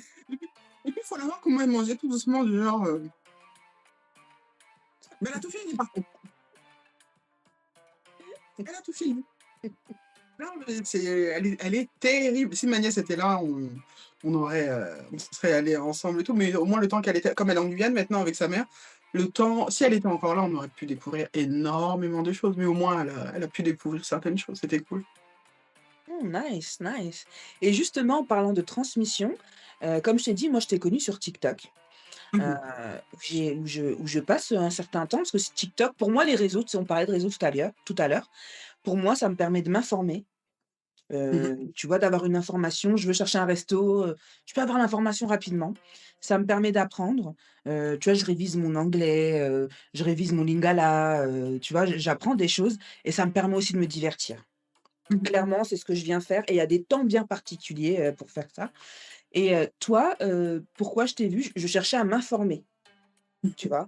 M'informer, je sais plus, je pense que je voulais passer un week-end, sur Paris. Je me suis dit: «Beh, qu'est-ce qui se passe?» Et en fait, tu avais fait une liste, de choses. Tu as dit: «Ah bah, ce week-end, il se passe ci, ça, enfin, tel week-end, il se» j'ai dit: «Ah génial», Oui, tu vois? J'avais pas été finalement, mais j'ai dit: «Mmh, c'est intéressant» et après tu as partagé des marques black owned, j'en ai découvert grâce à ça je pense une marque que tu m'avais fait découvrir, c'était une marque lilloise de sacs. J'étais choquée. Pourtant, tu vois, je suis de là, mais je connaissais pas et je me suis dit: «Waouh» et en fait, en allant sur ton profil, tu avais pas encore des 1000 et des enfin, 1000, moi publications, mais je me suis dit: «Ah mais génial» et j'ai commencé à te suivre comme ça et à liker et plus je regardais, plus j'en avais. Heu et donc toi, justement, par rapport à ça, comment ça t'est venu? Tu es toujours dans cette transmission, mais comment ça t'est venu? alors ça a commencé il y a longtemps, hein, cette petite idée de faire une page sur le Black Owned. À l'époque, c'est venu alors d'une mauvaise expérience. Hein? J'ai été dans une épicerie, Black Owned du coup sur Paris et puis j'ai limite fini, agressé, par le propriétaire et le cliché, des hommes qui sont là en train de boire leur bière quoi, voilà, OK. limite. Je me suis dit en sortant de là, mais, le fameux enfin déjà il faut savoir qu'on nous avait toujours dit de manière inconsciente: «Oui, on n'achète pas chez les noirs c'est ci, l'ennemi du Mmh. noir». Il y avait ces Mmh. petites choses-là que j'ai toujours refusées. Et du coup j'ai cette expérience-là. On était en 2017 exactement, c'était pour le mariage avant le mariage de ma cousine. On y était allés et je sors de là en me disant: «Plus jamais je remets les pieds dans un Mmh. commerce qui est tenu par un noir». Voilà comment tout a commencé. Waouh, ouais, ouais, je vois. Et comme d'habitude, pour tout dans ma vie, je refuse les idées négatives et je dors, je me réveille le lendemain, je dis: «Non, non, non, non, non, non, non, il y a bien des noirs qui doivent faire des choses de dingue, non, non, non, non, non, ça va pas se passer comme ça» et du coup, je commence à chercher. Mmh. Et en 2017. Le mariage de ma cousine se passe et puis je me rappelle, quelques mois plus tard, il y a cette fameuse phrase qu'elle me dit: «Elle m'a envoyé la vidéo, elle est connue, Shina Donia Nodi» Oui, oui, enfin oui, oui, une oui. cette dame-là, je désolée, j'écorche à chaque fois son nom et elle m'avait Shinadonia. dit cette merci. Elle m'avait dit cette fameuse phrase: «Tu vu, oh il y a des marques, noires» parce que ma cousine est très mode et cetera. «Tu vu, il y a des marques, de noirs, mais oh le prix» parce que c'est vrai que Shina était aussi déjà dans le Black Owned à l'époque, Mmh. mais premium, luxe. Sauf que, moi, jeune professeur, on va dire que c'est compliqué d'acheter des pièces à 300, voilà. Et elle m'envoie ça, ma cousine et puis, je me dis que: «Ouais, mais moi j'ai pas l'argent quoi, c'est super beau» et puis en plus, enfin, j'aime beaucoup les grands boubous, ce genre de choses, voilà. Au moins ce sont des produits, voilà, qu'on soit grosse ou fine, ça va à tout le monde. J'adore, c'est beau, c'est majestueux et là je me dis: «Mais il doit bien avoir des marques du quotidien en fait». Accessible, Donc oui. du Placard de tous les jours et j'ai commencé ma recherche, sauf que je n'avais pas, les moyens de m'y rendre et puis à l'époque, il y avait très peu de pop-up store 2017, 2018, 2019. C'est vraiment après le confinement que ça a énormément explosé, quoi, vraiment. Du coup, on s'est tous rattrapés, mais du coup, je n'arrive pas à trouver autant de marques. Je tombe sur des pages, les pages qu'on connaît tous un peu, mais bon, voilà, j'étais enseignante, j'avais pas le temps de toute façon. Vraiment, moi, on me demandait de sortir le week-end, c'est: «J'ai pas le temps, j'ai pas le temps, j'ai pas le temps» et 2020 arrive, cancer. Je me retrouve paralysée et je n'ai qu'une chose à penser, bah, je n'ai plus à penser à mes élèves, je dois m'occuper de moi et je suis dans mon lit comme ça, je ne peux plus bouger et cette idée me revient en tête, tout simplement et je me dis: «Oh, je vais peut-être commencer à chercher, je n'ai rien d'autre à faire». Mmh. C'est la première fois de ma vie que j'ai rien à faire. Ouais, t vraiment stopper, C'est ça. Je n'ai rien à faire, je vais juste, voilà, je n'avais même pas de rendez-vous à l'hôpital, c'était confinement et cetera, donc j'étais vraiment dans mon lit, je n'avais rien à faire d'autre et j'ai commencé à regarder, à chercher et je découvre des marques à gauche, à droite. «Oh, il y a un marché! Oh, il y a un marché afro-caribéen! Oh, il y a ceci!» Au début, je n'ai pas pu aller les premières années et 2022, donc déjà 2021, j'ai énormément consommé, acheté, commandé et 2022, marché Ubuntu. l'INSEE, ouais. Les marques toutes les marques se regroupent. Je crois qu'il y avait déjà eu Noël, hein, ça avait fait une grosse polémique, en fin 2021 et moi j'ai pas pu aller, j'étais pas bien et cetera. Donc 2022, je me dis: «Allez, je prends toutes mes forces, je réunis mes forces et j'y vais et toutes les marques, faut savoir que le marché Ubuntu sont des marques avec des valeurs éco-responsables, éthiques et cetera. Tout ce qui m'importe, quoi. Juste consommer pour consommer, ça ne m'intéresse pas. Il faut que ça rejoigne mes valeurs. Donc du coup, j'y vais et là, étage de plomb, presque 300 €.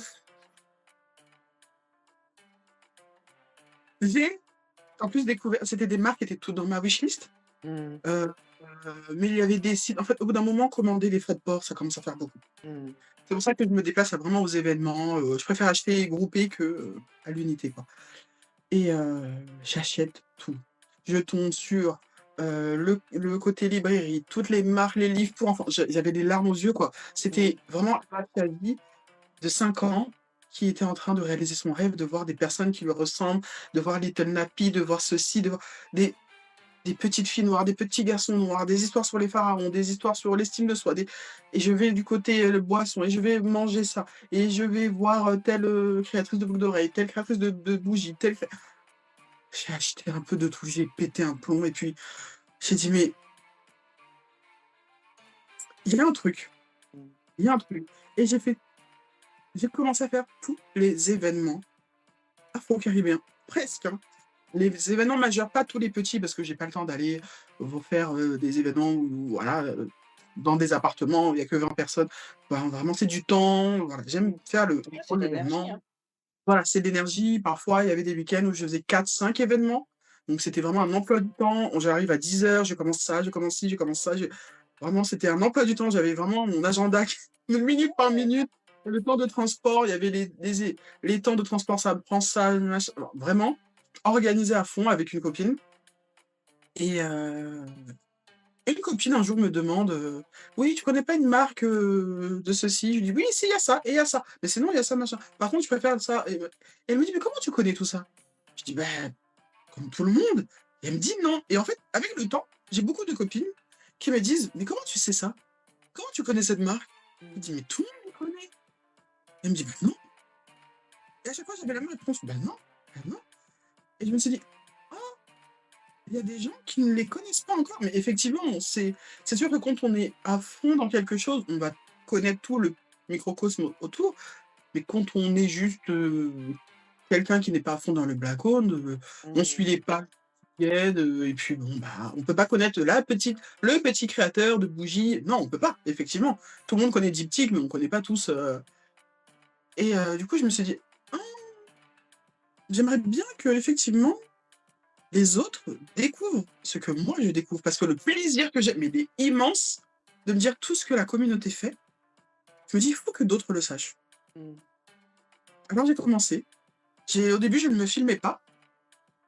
Et il y avait ce truc de: «Non, j'ai pas envie d'apparaître sur internet et cetera, je vais pas me montrer» et puis je me suis dit un jour: «Mais je m'en fiche en fait.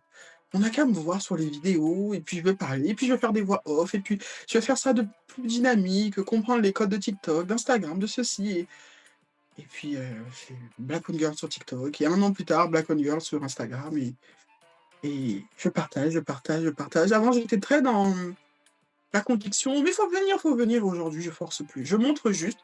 De toute façon, on va pas se mentir, on est une communauté qui est très,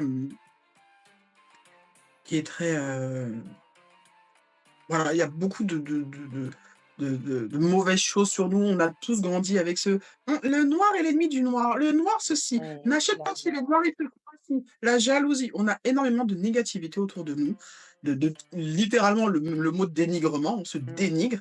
Du coup, je me suis dit: «Je vais arrêter de forcer». J'étais très dans la conviction et je me suis dit: «Ah non, en fait, je vous montre» et au final les gens: «Ah!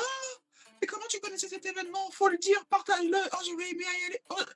Au final, je vous montre juste, vous faites votre propre avis. C'est tout. Donc je donne mon avis sur les choses que j'ai testées, je tiens toujours. Je ne parle pas de choses que je n'ai pas testées de toute façon. Pour moi, ça n'a pas de sens de donner un avis sur une chose qu'on a vue que virtuellement. Je me déplace, je teste les textures, les goûts, les odeurs, tout. Je vous donne mon avis, vous en faites ce que vous voulez. Je ne suis plus là pour vous convaincre. Je sais qu'il y a de l'excellence dans la communauté. Mmh. Il y a de la médiocrité, comme dans toutes les communautés, hein. La médiocrité est internationale. Il y a vraiment ça.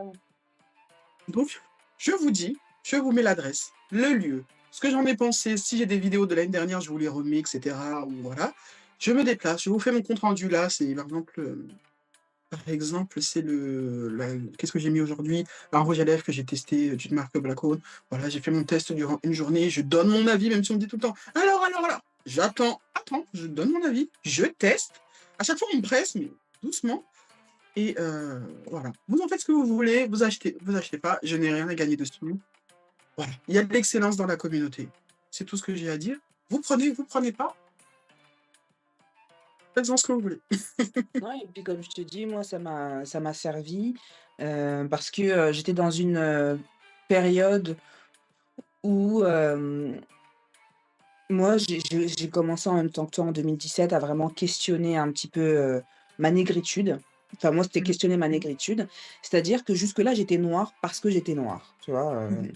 Mais j'étais pas noire et j'étais fière, hein, mais il y avait pas l'intentionnalité, tu vois? La Oui, oui. compréhension de ce que ça voulait dire être noire et vivre ma négritude et cetera, et en fait, c'est après mon mariage, réellement que, je me suis dit: «Mais» parce qu'après mon mariage, enfant, tu vois, tu penses à la succession, tu vois, et j'étais en fin de vingtaine, enfin, j'avais 27 ans quand je me suis mariée, donc tu commences à te dire: «Attends, mais il y a ci» et dans ma tête, je me suis dit: «Waouh!» Je me suis dit: «Mais en fait, qui je suis? D'où je viens? Comment? Pourquoi?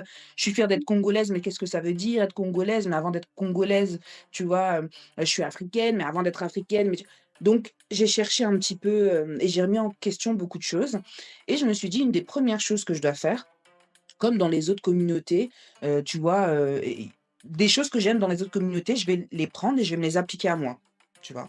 Mmh. Par exemple, tu prends, je parlais avec, une femme, de confession juive, elle me dit: «Moi, j'arrive quelque part», tu vois? Première chose que je m'installe quelque part, première chose que je fais, c'est de regarder où il y a des business juifs dans les parages et je me suis dit: «Mais» et au début, ça m'a pas percuté. Je me suis dit: «Mais c'est vrai», tu vois? Je regarde à Lille, il y a une nail artist qui va ouvrir, un salon, où c'est toute sa communauté va être là. Mmh. Donc des gens qui lui ressemblent vont être présents. Je me suis dit: «Mais Mmh attends» mh. et c'est là où je me suis dit: «Mais en fait, si je veux consommer de manière plus intelligente, je dois consommer du black owned». Donc ça a commencé au début, moi aussi j'étais étudiante quand j'avais 27 ans, parce que j'ai repris mes études plus tard et je me suis dit: «Oui, au niveau prix, aujourd'hui, j'ai pas le portefeuille, mais on peut commencer par des petites choses». Tu vois? Exactement. Par des petites choses, donc c'est un rouge à lèvres, c'est un eyeliner, tu vois? Donc ces petites marques et cetera. Mais après, quand tu arrives dans les sacs, dans d'autres choses, je me suis dit: «Ah, comment je peux faire?» Après, il y avait Africa Market aussi qui était aidant, aussi à l'époque. Mais moi, je voulais aussi le savon, je voulais aussi, tu vois, la brosse à dents. Je voulais des choses du Exact. quotidien.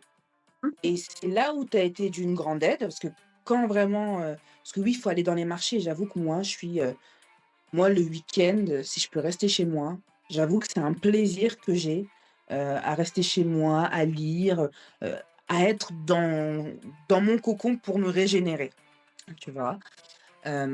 Et aller à tous les événements, je me dis: «Pff, voilà, c'est pas il y a du monde, il y a beaucoup de stimuli». Je me dis: moi, j'aime bien rester» et en fait, C'est vrai, hein.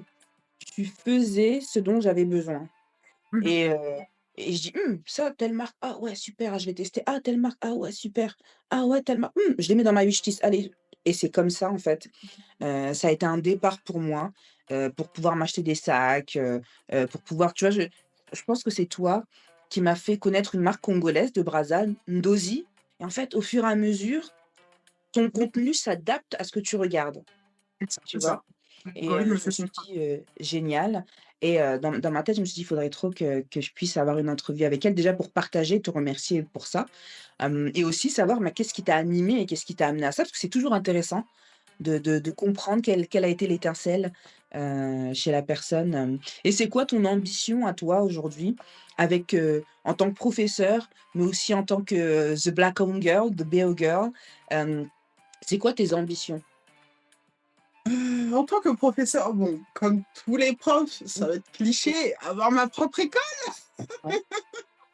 avoir ma propre école en Afrique, mon institut, mon honnêtement, ce serait pour moi pouvoir partager les valeurs qui me motivent, me transmettre, avoir des collègues qui ont les mêmes ambitions que moi, élever les enfants à tous les niveaux, pas que scolairement, les élever vraiment.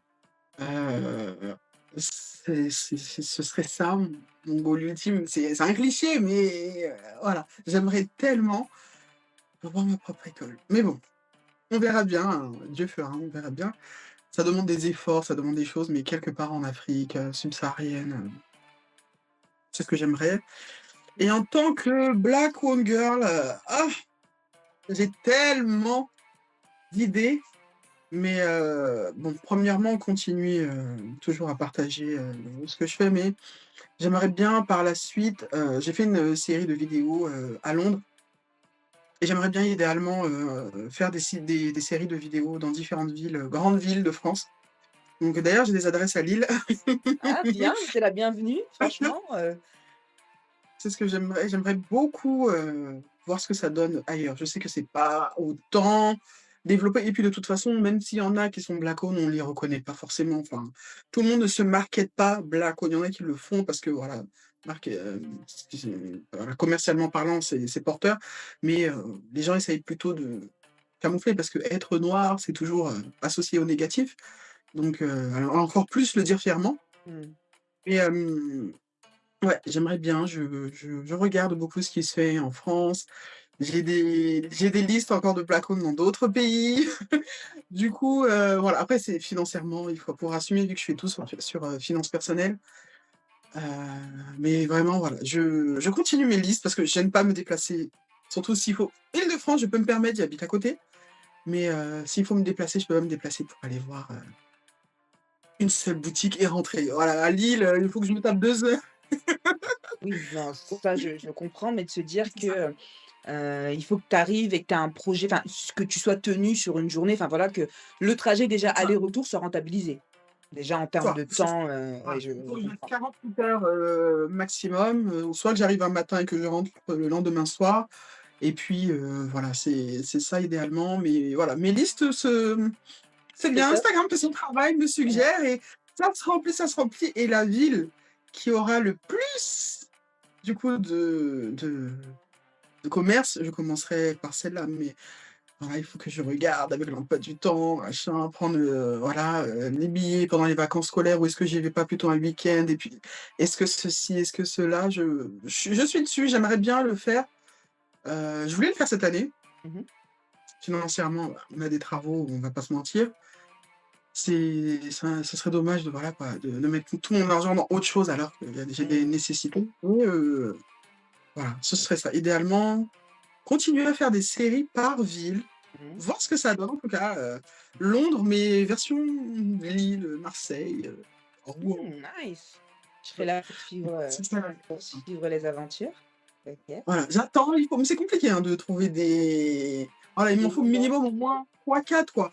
Mais, c'est compliqué, voilà, et puis il y a toujours cette logistique de même si je prends, le TGV, mais après sur place, j'ai besoin d'une voiture parce que parfois c'est vraiment dans la région, enfin Mmh. dans j'allais dire la mégalopole, c'est vraiment la Ouais, mais dans région la métropole, tu vois, si tu prends Lille, tu peux avoir Roubaix, tu peux avoir, enfin, jusqu'à vos villes là, je connais même pas. Je voulais dire un nom, mais je connais même pas. non, mais OK, OK. Mais non, mais tu oui, tu as besoin de parce que tout ne peut pas se faire en transport en commun. Il y a des villes où, quand tu veux aller, ouais, c'est mieux d'être véhiculé, hein, faut être honnête, Si donc je prends ma voiture en même temps, l'essence et cetera, c'est rien ouais, qu'y c'est une vraie penser, ça va logistique, hein. donc du coup, voilà, je me renseigne et puis j'espère faire ça d'ici l'année prochaine, voir, le Black Owned, en France, Mmh. partir de ville en et aller à l'aventure. Nice, nice. On arrive à la fin de cette entrevue, plus que quelques questions. Qu'est-ce que tu pourrais nous conseiller comme livre, podcast, chaîne YouTube, quelque chose qui t'a inspiré ou qui t'a impacté, et que tu aurais envie de partager? Alors là, moi je suis une arty girl, OK. je passe mon temps sur mon thé. Hem, livre, podcast, hem, alors côté podcast, il y a un podcast que j'aime énormément, c'est celui de Kif Taras, dont un épisode, qui a été fait en juillet, donc c'est «Planter des graines, éduquer nos jeunesses». Mmh. Je l'ai trouvé vraiment excellent, donc en même temps il me parle parce que c'est ma mission aussi. Donc du coup, cet épisode est excellent et je l'écoute, de nombreuses fois. Je j'arrive pas à m'en remettre. Il est excellent, vraiment et ce podcast, je l'écoute, depuis des années et je le recommande 1000 fois. Il y a également le podcast de comment il s'appelle? Afro comment il s'appelle Afrodia déjà? Podcast? Afrodia, voilà. Jalissa Le Sekhmet? podcast, de Jalissa Sekhmet. Tech. Voilà. Le podcast de Jalissa Segmed Afrodia, Mhm. aussi sur l'histoire. Excellent aussi. Excellent. J'aimerais tellement qu'il y en ait chaque dimanche, mais bon, un dimanche par mois, c'est déjà très bien. Il y a déjà assez de travail là-dessus. Et puis, elle va bientôt fonder une école numérique sur l'histoire noire, etc. J'ai hâte de voir. Elle aussi, c'est une enseignante, donc il n'y a pas de souci, elle va nous faire quelque chose d'excellent, comme ses livres. Et côté YouTube, rien de spécial, mais voilà, podcast, vraiment Aphrodia, Mhm. Kif Taras, ce sont mes podcasts préférés. Nice. Je les recommande 1000. Ok. Et là, on arrive sur la dernière question. C'est Afiavi, qu'est-ce que je peux te souhaiter? Qu'est-ce que la communauté peut te souhaiter? Il fallait me souhaiter quelque chose. Qu'est-ce que ce serait? De l'argent? Mais tu peux, oui. Moi, ce que j'ai hâte, donc ce qu'on pourrait me souhaiter aussi, j'attends les 5 ans post-cancer. Du coup, les 5 années et j'attends cette date, même si bon, officiellement, c'est bon, mais juste psychologiquement, me dire que je vais atteindre la 5e année, heu, j'ai hâte. J'ai hâte. Ce jour-là, j'ai intérêt à sortir, à faire je sais pas ce que je vais faire, mais j'ai hâte, d'arriver à la fin de mes 5 années et là, je pourrais, enfin dire, «J'ai eu un cancer et c'est fini». Over, yeah. C'est ça, j'ai hâte et puis, de l'argent, ça fait jamais de mal. Des voyages, Ouais, ok. j'aimerais beaucoup aller, en Afrique, au soleil, et continuer, le black hole, trouver, à vous dénicher des pépites, Ouais. ce qui me fait vibrer, en fait, tout simplement. Continuer de m'ouvrir sur le monde, souhaitez-moi de l'argent et de m'ouvrir sur le monde, voilà. Ok. Donc, Afiavi, sache que moi, je te souhaite une santé de fer pour que tu puisses continuer encore de nombreuses années à partager ta passion et ton engouement avec nous, que ce soit donc sur les différents événements sur lesquels que tu vas, les différentes marques, etc. Et sur le pan santé, ben, c'est que tu puisses atteindre ces 5 ans. Voilà, et on pourra dire tous ensemble, Afiavi l'a fait, you fight it, que tu auras vraiment battu le cancer. Et en tout cas, pour moi, ça a été un grand plaisir de te recevoir donc dans mon média. Je suis ravie parce que tu as été très généreuse. Tu as partagé énormément de choses et je suis sûre que ça fera écho chez certains et ça aidera plus d'une personne. Encore une fois, c'est tout mon plaisir. Ça fait plus plaisir à moi qu'à toi. C'est déjà la fin de cette émission, ça passe très très vite et j'y ai passé un agréable moment. Ça a été un plaisir de recevoir Afiavi qui a fait preuve de générosité et d'authenticité. N'oubliez pas de vous abonner, de liker et de partager pour démultiplier l'impact. Je vous dis à très bientôt pour une nouvelle émission.